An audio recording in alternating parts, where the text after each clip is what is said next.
Hello everyone, welcome back to Python series. आज की इस वीडियो में हम लोग सीखेंगे मैच केस के बारे में। मैच केस एक कंडीशनल स्टेटमेंट है जहाँ पे हम लोग एक ही वेरिएबल को डिफरेंट वैल्यूज के लिए चेक करते हैं। जैसा कि आप सिंटैक्स में देख रहे हो, मैच वेरिएबल का नाम और यहाँ पे केस वैल्यू 1। अगर वैल्यू 1 वेरिएबल की वैल्यू से मैच कर जाती है तो सारे स्टेटमेंट्स जो आपने फर्स्ट केस में दिए हैं एग्जीक्यूट होंगे। अगर ये वैल्यू 1 मैच नहीं करती तो हम लोग वैल्यू 2 के लिए चेक करते हैं। अगर वैल्यू 2 मैच कर जाती है तो ये सारे स्टेटमेंट्स जो केस 2 में आपने स्पेसिफाई किए हैं वही एग्जीक्यूट होंगे। इस तरह से आप कितने भी केसेस लिख सकते हो। अगर कोई भी केस मैच नहीं कर रहा है तो ये जो डिफ़ॉल्ट केस है जिसे हम अंडरस्कोर यूज़ करके स्पेसिफाई करते हैं वो एग्जीक्यूट होगा। डिफ़ॉल्ट केस यहाँ पे बिल्कुल ऑप्शनल है, आप चाहो तो स्किप भी कर सकते हो। हम लोग यही same cheese multiple if condition use करके भी कर सकते हैं, लेकिन मैच केस में हम लोग रिलेशनल ऑपरेटर यूज़ करके कंडीशन चेक नहीं कर सकते। यहाँ पे नॉर्मली आप किसी भी टाइप का वेरिएबल, चाहे वो इंटीजर हो, डेसिमल हो या फिर आपका स्ट्रिंग हो, बुलियन हो, किसी भी टाइप के वेरिएबल को डिफरेंट वैल्यूज़ के साथ आपको कंपेयर करना है, चेक करना है, तभी आप मैच केस का यूज़ करते हो। अदरवाइज आपको कोई रेंज में कंडीशन देनी है तो आप मल्टीपल इफ कंडीशन ही आपको यूज़ करना है। मैच केस से कोड थोड़ा सा रीडेबल हो जाता है। हमें कोई भी वेरिएबल को इक्वालिटी के लिए चेक करना है तो मैच केस यूज़ करना सिंपल रहेगा। यहाँ जैसे कि आप देख रहे हो कि इस एग्जांपल में डे का वैल्यू हमें चेक करना है, तो यहाँ पे हम लोग डे वेरिएबल के लिए डिफरेंट वैल्यूज़ के लिए चेक करना चाहते हैं डे वेरिएबल को। अगर डे वेरिएबल का वैल्यू है केस 1 तो हमें मंडे प्रिंट करना है, 2 है तो ट्यूसडे और 3 है तो वेडनेसडे, लाइक दैट।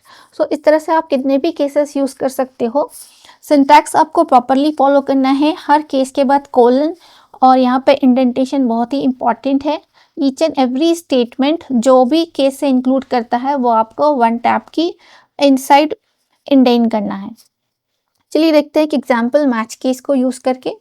जैसे कि यहाँ पे इस एग्जाम्पल में हम लोगों को 2 इंटीजर इनपुट करने हैं और एक ऑपरेटर। मान लीजिए कि अगर आपका ऑपरेटर प्लस है तो हमें एडिशन करना है, माइनस है तो सब्सट्रैक्शन, इनटू है तो मल्टीप्लिकेशन और डिवाइड है तो डिवीजन। तो इसके लिए हम लोग सबसे पहले 2 इंटीजर्स इनपुट कर लेते हैं।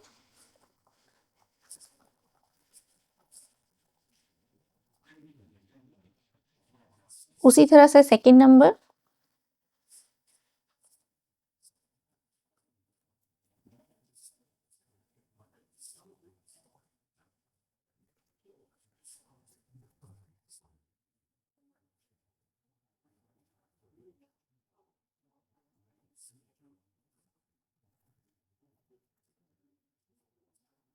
उसी तरह से हम लोग एक ऑपरेटर भी इनपुट ले लेंगे।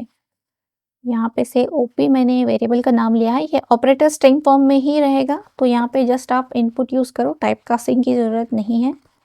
Enter your operator. अब इस ओपी की वैल्यू को हमें डिफरेंट वैल्यूज़ के लिए चेक करना है इक्वालिटी के लिए। तो यहाँ पे आपका सिंटैक्स आप ऐसे ही फॉलो कीजिए जैसे मैच का है। मैच वेरिएबल का नाम ओपी, पहला पॉसिबल केस है प्लस, तो यहाँ पे मैं यूज़ करूँगी केस प्लस। आपको क्या करना है, एडिशन प्रिंट करनी है, तो यहीं पे हम लोग एडिशन प्रिंट कर लेते हैं। एडिशन विद इन ब्रैकेट आप एक्सप्रेशन को डायरेक्टली ऐड कर सकते हो प्रिंट स्टेटमेंट में, कोई बात नहीं। उसी तरह से आपका सेकेंड मैच केस है सब्सट्रैक्शन, तो यहाँ पे आप सब्सट्रैक्शन कर लीजिए।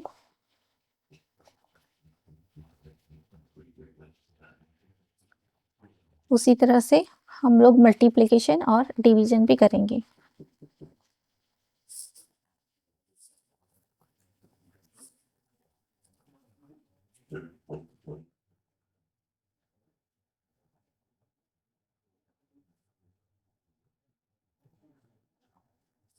Finally division.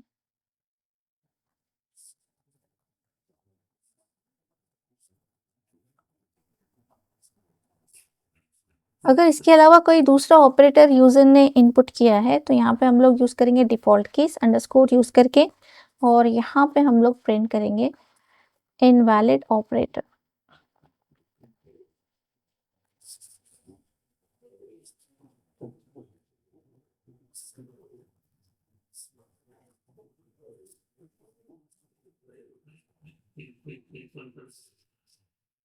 यहाँ पे दो नंबर्स इनपुट कर लीजिए। मान लो कि ये इनपुट्स है 10 एंड 5 और मेरा ऑपरेटर है प्लस, तो ये प्रिंट करना चाहिए एडिशन। तो यहाँ पे एक गड़बड़ी हो गई है, आपको वेरिएबल वही यूज़ करनी है जो आपने डिक्लेयर किए हुए।